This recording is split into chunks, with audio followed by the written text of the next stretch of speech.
नमस्कार. नवराष्ट्र नववार्तामध्ये आपल्या सगळ्यांचं मनःपूर्वक स्वागत.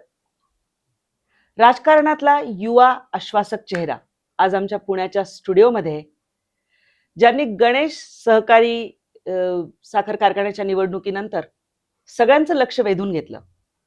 तशी कोल्हे घराण्याची मोठी परंपरा अहमदनगर जिल्ह्यात कोपरगाव या सगळ्या भागात आहेच, शिर्डीमध्येही आहे. पण विवेक कोल्हेंनी गणेश सहकारी कारखान्याची जी निवडणूक आहे साखर कारखान्याची, ती ज्या पद्धतीने फिरवली आणि त्यानंतरच्या जर त्यांच्या सभा पाहिल्या, त्यांचं वक्तव्य पाहिली, तर एक लक्षवेधी युवा चेहरा राजकारणातला असं म्हणून निश्चितच त्यांच्याकडे पाहिलं जाते. तुमचं आमच्या नवभारतच्या स्टुडिओमध्ये मनःपूर्वक स्वागत.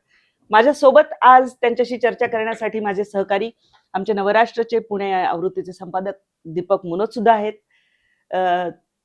पहिला प्रश्न असा की कशी काय, म्हणजे तुम्ही ही इतकी प्रतिष्ठेची तशा अर्थाने निवडणूक होती आणि भाजपा विरोधात एका अर्थाने असं म्हणलं पाहिजे, पण तुम्ही ते पॅनल निवडून आणण्यातलं मॅजिक काय होतं? नाही, भाजपा विरोधात असं म्हणता येणार नाही. सहकारामध्ये चिन्ह वापरता येत नाही. बरोबर. पण निश्चितपणाने भाजपचे एक ज्येष्ठ नेते त्या त्या संस्थेवर होते. सहसा सहकारात पक्षीय जोडे बाजूला ठेवून आपण त्याच्याकडे बघत असतो. आणि पूर्वीचे इतिहास आहे, दाखले आहे. मागील सरकारमध्ये भाजपचे सहकार राज्यमंत्री आणि सहकार मंत्री हे दोघांनी एकामेकाविरुद्ध पॅनल लढवलेला आहे आणि शेतकऱ्यांच्या आग्रह खातीर त्या ठिकाणी भाग घेतला. तशी ती अडचणीची निवडणूक होती, त्याचे परिणाम फार होणार होते. मागील निवडणुकीचे त्याच्यात काही दाखले देऊन लोकांनी मला समजवण्याचाही प्रयत्न केला, परंतु लोकांच्या आणि कार्यकर्त्यांच्या आग्रह खातीर मला त्या निवडणुकीत भाग घ्यावा लागला आणि सुदैवाने भरभरून आम्हाला असं सगळ्यांनी सहकार्य केलं आणि आमचा पॅनल तिथं विजयी झाला. आणखी एक आहे की तिथे तसं पाहिलं तर 2014 मध्ये आपल्या आई निवडून आल्या होत्या. 2019 ची निवडणूक स्थानिक पातळीवर काय राजकारण झालं असेल, थोडी त्यांना हार पत्करावी लागली. पुन्हा कोल्हे घराण्याकडे आमदारकी येण्याच्या दृष्टीने निश्चितपणाने जवळपास 11-12 निवडणुका झाल्या आणि काही निवडणुका, मागची निवडणुका जसे तुम्ही म्हटले, 700-800 मतांनी तिथं पराभव स्वीकारावा लागला आमच्या आईंना. पूर्वीची निवडणूक आमचे वडील उभे होते तेव्हा 2-2.5 हजारच्या मताधिक्याने ज्यावेळेस राहता तालुक्यातील काही गावं कोपरगाव मतदारसंघामध्ये जोडण्यात आली, तिथून मायनस झाल्यामुळं आम्हाला विरोध पत्करावा लागला. असंच MLC एका मताने देखील आमचा पराभव कुटुंबातील सदस्यांचा त्या ठिकाणी झाला होता. आणि ही सगळी 10-12 निवडणुकीमध्ये जर पार्श्वभूमी बघितली तर त्यावेळेस आम्ही ज्यांच्या विरोधात गणेश कारखाना लढवला त्याच कुटुंबाचा किंवा त्यांचाच त्या निवडणुका पराभूत करण्यामध्ये हात होता, असं सर्वश्रुत पेपरलाही आलं आणि चर्चाही होती. आणि मागच्या निवडणुकीमध्ये तर मेव्हणेच उभे होते, त्यांनी जवळपास 15,000 मतं घेतली आणि 700-800 मतांनी आमचं सीट पडलं. आणि त्याचं बक्षीस म्हणून का काय त्यांना नंतर महानंदवर चेअरमन केलं आणि NDDB वर पण संचालक त्या ठिकाणी घेतलं. म्हणून आमच्या मनामध्ये थोडंसं हे होतं की आपण किती दिवस शांत बसावं आणि शेतकऱ्यांचा आवाजाला कुठंतरी वाट मिळावी, म्हणून आम्ही त्या निवडणुकीमध्ये उतरलो. दुसरं काही राजकीय त्याच्या मागचं गणित किंवा हेतू नव्हता. परंतु तुमच्या या पावलामुळे खऱ्या अर्थाने नगर जिल्ह्यातल्या, निदान उत्तर नगर जिल्ह्यातल्या 3 तालुक्यांमधल्या सर्वसामान्य नागरिकांची यंदा दिवाळी चांगली गेली. म्हणजे तुमच्या निवडणुकीचा एवढा धसका घेतला गणेश कारखान्याचा की पुणतांब्यासारखी महत्वाची ग्रामपंचायत हातातनं गेली, वाकडी वगैरे ह्या महत्वाच्या हातातनं गेल्या. आणि त्यामुळे कधी नव्हे ते विखे पाटलांना गावोगाव मोफत साखर वाटावी लागली. त्यामुळे सर्वप्रथम एक तर तुमचं अभिनंदन केलं पाहिजे की विखे पाटलांनी असा धसका घेतला. एवढ्या मोठमोठ्या पुलतांब्यासारखी जर तुमची ग्रामपंचायत जात असेल तर तुम्ही एक निकालच देऊन टाकलाय का पुढच्या विधानसभेला काय होणार आहे. बरं, ते पुणतांबा म्हणजे विखे पाटलांच्या हद्दीतलं गाव परत. तर अशा परिस्थितीमध्ये आता पुढची वाटचाल कशी असणार आहे? कारण जरी तुम्ही म्हटले की साखर कारखान्याची निवडणूक ही राजकीय पक्षाच्या चिन्हावर लढता येणार नाही, पण ज्या पद्धतीने थोरात आणि कोल्हे हे एक वेगळं सूत्र तर नगर जिल्ह्यामध्ये येतंय, तर आता चर्चा जो काय आम्ही कानोसा घेतोय, चर्चा अशी व्हायला लागली आहे की बुवा विवेक कोल्हे किंवा कोल्हे फॅमिलीतलं कोणी हे काँग्रेस पक्षाच्या वतीने तिथे लढणार का, किंबहुना तशी चर्चा चालू पण आहे. पहिला प्रश्न जो तुम्ही केला की उत्तर नगर जिल्ह्याचं विशेषतः राजकारण, दिवाळी गोड गेली सगळ्यांची, परंतु उत्तर नगर जिल्हाच नव्हे तर निश्चितपणाने या निवडणुकीमुळे नगर जिल्ह्याचं राजकारण ढवळून निघालं हे खरं आहे. कारण की त्याचे पावला पावलावर आमच्या सारख्याला त्याचं अनुभूती आलेली आहे.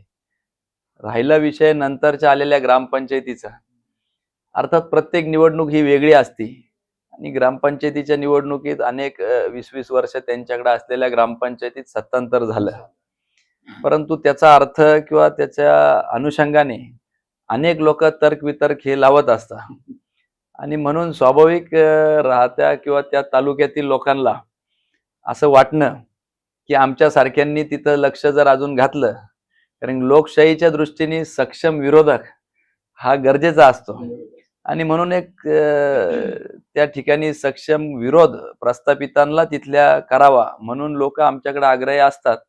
परंतु आम्ही पक्षाशी बांधील आहोत. आम्ही ती युती सहकारापुरती थोरात साहेबांशी केली होती आणि साहजिकच तो मतदारसंघाची भौगोलिक रचना अशी आहे की 28 गावं संगमनेर तालुक्यातले त्या मतदारसंघामध्ये येतात आणि म्हणून तिथल्या लोकांना वाटतं की ह्या दोन्ही नेत्यांनी, पूर्वी कोल्हे साहेबांचं तिथं वर्चस्व होतं आणि इकडून थोरात साहेबांचे गावं असल्यामुळे आम्ही दोघांनीही त्या ठिकाणी लक्ष घालावं आणि हे निश्चित आहे, तुम्ही जसे आमचे आभार मानले की साखर वाटप झाले, तसे आम्हाला हजारो त्या ठिकाणी लोकांनी फोनद्वारे, मेसेजद्वारे, काहींनी अक्षरशः फ्लेक्स लावले की तुमच्यामुळे आम्हाला साखर या ठिकाणी वाटली गेली. याचा अर्थ याच्या पलीकडे फार काही मी बघत नाही, पण एक सक्षम लोकशाहीच्या दृष्टीने सगळ्या विचारांना तिथं जागा मिळाली पाहिजे आणि त्या विचारांना मोकळी वाट करून द्यायचं काम आमच्या या निवडणुकीने निश्चित केलेलं आहे. म्हणून उभं राहायचं किंवा पक्षातून कुठल्या जायचं हे अजून काय आमचं ठरलेलं नाही, परंतु सध्याची महाराष्ट्राची राजकीय परिस्थिती बघता कुठल्या क्षणी काय होईल हे मी सुद्धा आज सांगू शकत नाही. बरंच मोठं उत्तर मिळालं त्याच्यातून. ऍब्सोल्युटली. फक्त याचा जोडून एक प्रश्न असा होता की म्हणजे आता तुमची परिस्थिती नेमकी अशी आहे, 6 महिन्यापर्यंत 30 जून पर्यंतची परिस्थिती वेगळी होती, पण आता आशुतोष काळे जे विद्यमान आमदार आहेत ते नेमके अजित पवारांबरोबर आहे. आता ते अजित पवार हे स्वतःच्या माणसाकरता आग्रही असणार, मग परत एकदा कोल्हे परिवाराला थांबवण्याचा घाट घातला गेला तर त्यावेळेस काहीतरी विचार वेगळा करावाच लागेल ना. बरं, नाही पक्ष बदलला तरी काहीतरी वेगळा विचार होईलच ना. दीपकजी, तुम्ही जे विचारत आहे ते एका दृष्टीने रास्त आहे, परंतु आपण ज्यावेळेस राजकारणात येतो, विशेषतः आमच्यासारखी युवा पिढी, तर राजकारणात येण्यासाठी फक्त इलेक्टिव्ह राजकारणासाठी किंवा निवडणूक लढवण्यापुरतीच राजकारणात आपण येत नाही, तर राजकारणातून काही समाजकारण किंवा समाजासाठी करता येईल का नाही. म्हणून स्वाभाविक आहे की आम्हाला तिकीट सिटिंग गेटिंगच्या फॉर्म्युल्याने कदाचित तर राष्ट्रवादीला जाईल. मी मागही माझ्या भाषणात म्हटलं होतं की हायपोथेटिकली आम्ही जर त्या पक्षात असतो राष्ट्रवादीमध्ये आणि अशी परिस्थिती आली असती तर आम्हाला शिर्डी संस्थान नको, आम्हाला मंत्रिपद नको, आम्हाला काहीच नको, परंतु आमचा पाण्याचा प्रश्न सोडवत असाल तर आम्ही बिनशर्त त्या अजितदादा गटाबरोबर यायला तयार आहोत. एवढी जरी आत टाकली असती तरी आम्हाला म्हणजे दुर्दैवाने ही वेळ पाहायची वेळ आली नसती आणि म्हणून राजकारणात आम्ही त्यावेळेस जेव्हा निर्णय घ्यायची वेळ येईल, निश्चितपणाने पक्षाचं काय म्हणणं आहे ते ऐकून घेऊन, शेवटी सगळेच विकासाचं राजकारण करता, आमच्या काही अटी शर्ती तिकिटाच्याच असतील किंवा मंत्रिपदाच्याच असतील किंवा विशिष्ट लाभाच्याच असतील असं नाही, परंतु मतदारसंघाच्याही काही मागण्या ठेवून आम्ही तिथं तडजोड करू शकतो. पण याच्यामध्ये एक आहे ना परत मुद्दा की म्हणजे आता गणेश सहकारी साखर कारखान्याची निवडणूक झाली, त्याच्यानंतर लगेच 3-4 महिन्यामध्ये ग्रामपंचायतीच्या निवडणुका झाल्या. या दोन्ही वेळेस एक लक्षात आलं, बाप एखाद्या वेळेस तुमच्या विरोधकांकडे असेल, परंतु तरुण पिढी ही मात्र खुलेआम तुमच्या बरोबर आली. आणि तिचा शेवटी आता दबाव वाढणार की आम्ही हे जोखड कुठपर्यंत हे करायचं, त्याच्यामुळे परत तुमच्यावर दबाव येणारच ना. निश्चितपणे मी व्यक्तिशः विवेक कोल्हे म्हणून ही एक व्यक्ती नसून माझ्या बरोबर जे सवंगडी किंवा एक संघटना मी म्हणू इच्छितो, कारण त्यांच्यामुळे आम्ही आहोत आणि त्यांचा विचार घेतल्याशिवाय आम्हाला आमचा निर्णय घेण्याचं ते फ्रीडम आता राहिलेलं नाहीये. ते जे सांगतील ती दिशा आम्हाला घ्यावा लागेल हे निश्चितपणाने खरं आहे.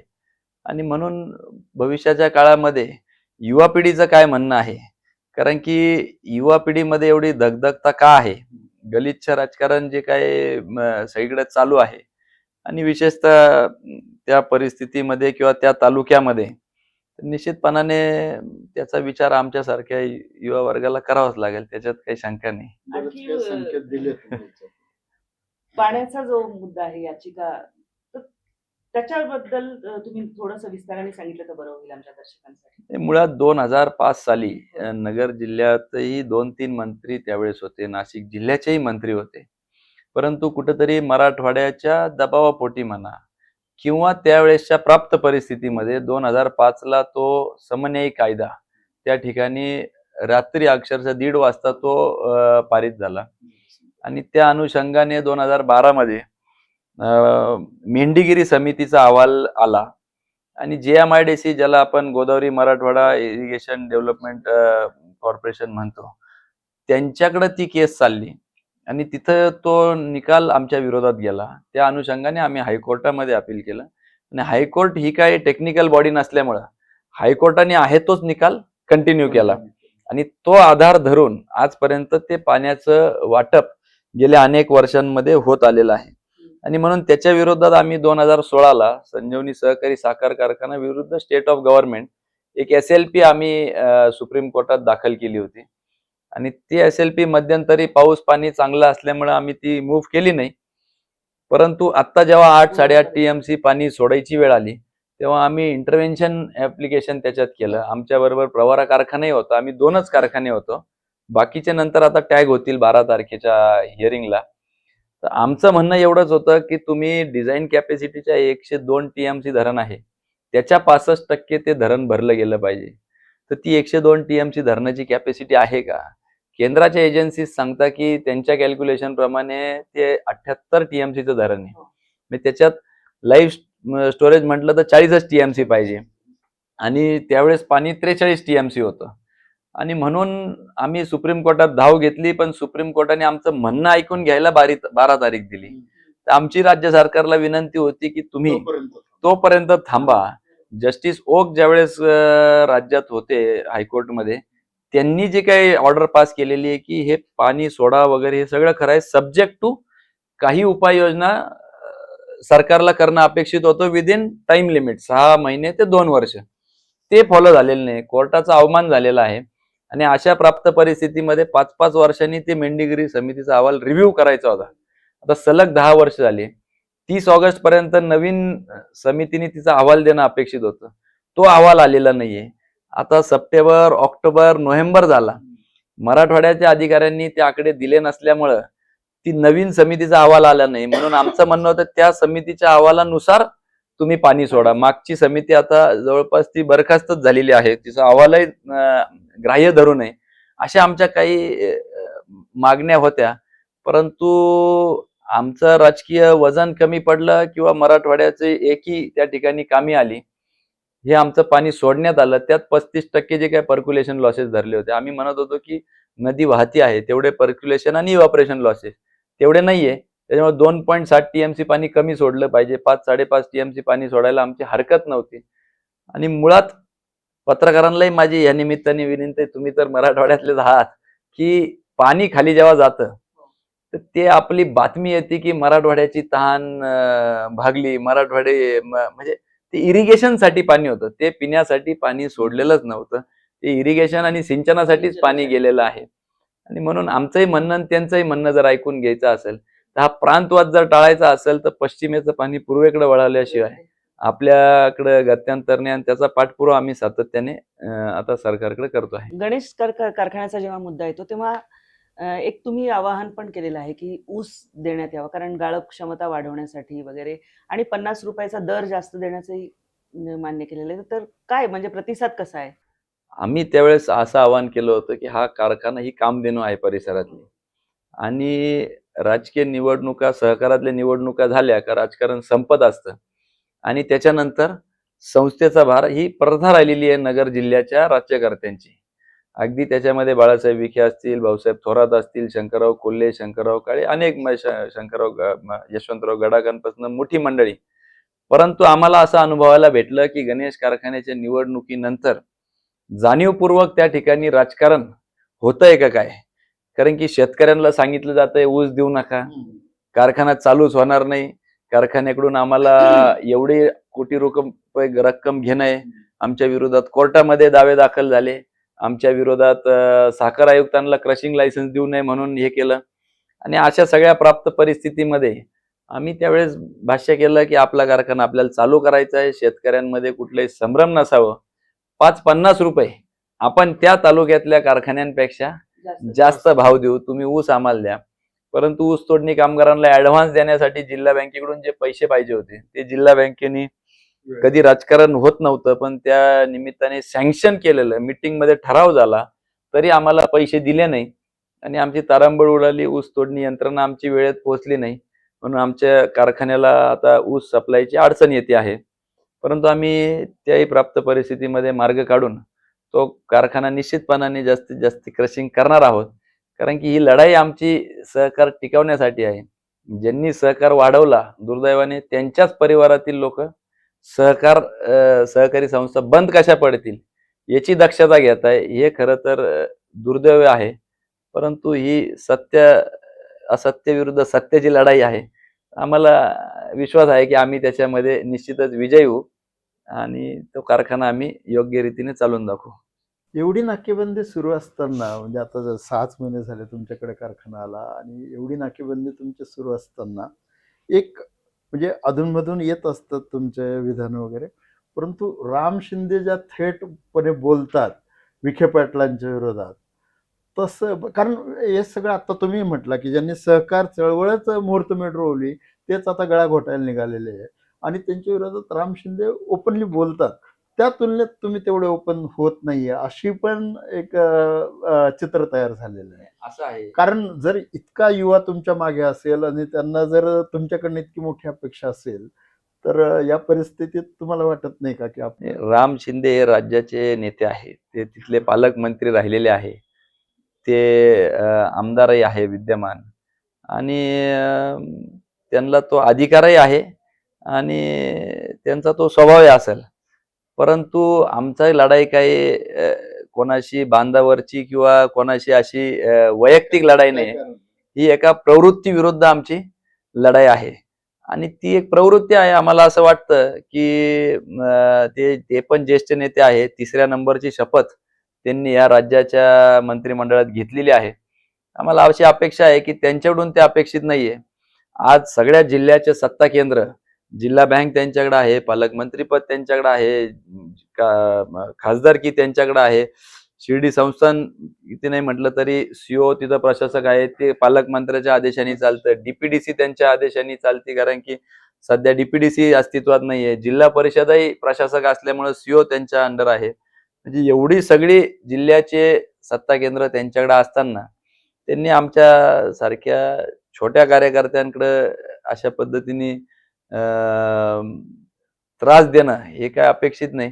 म्हणून आम्ही आमची विनंती परत आम्ही त्यांना सांगत असतो की तुम्ही हे सगळ्या, पण राम शिंदे हे निश्चितपणाने आक्रमकपणे भूमिका मांडतात आणि हे ज्येष्ठ नेते असल्यामुळं राजकारणात एक सुसंस्कृतपणा आपण पाळला पाहिजे.